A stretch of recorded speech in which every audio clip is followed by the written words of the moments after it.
दारूबंदी असलेल्या गडचिरोली जिल्ह्यात अवैध दारू तस्करीचा मोठा भंडाफोड करण्यात पोलिसांना यश आले आहे.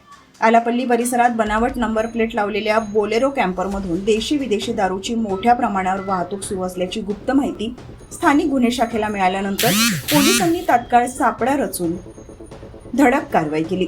या कारवाईमुळे जिल्ह्यातील दारू माफियांचे धाबे दणाणले आहेत.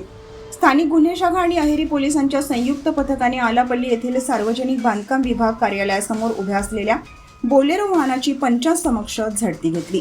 तपासणी दरम्यान वाहनातून 1104 हायवर्ड्स, 5000 बियर कॅन, 2200 रॉकेट संत्रा देशी दारूच्या निपा तसेच 120 royal Stag deluxe whisky Barré असा मोठा मद्यसाठा उघडकीस आला.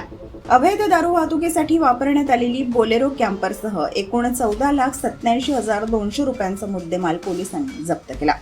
या प्रकरणात वाहनावर बनावट नंबर प्लेट लावल्याचा संशय व्यक्त करण्यात येत असून महाराष्ट्र दारूबंदी कायद्याअंतर्गत अज्ञात आरोपी विरोधात गुन्हा दाखल करण्यात आलाय. एम रमेश यांच्या मार्गदर्शनाखाली पार पडलेल्या या कारवाईमुळे अवैध दारू व्यावसायिकांमध्ये मोठी खळबळ उडाली असून फरार आरोपींचा शोध घेण्यासाठी पोलिसांनी तपासाची चक्रे वेगाने फिरवली आहे. लोकराज्य टीव्ही न्यूज करिता आनंद हगावकर, जिल्हा प्रतिनिधी, गडचिरोली.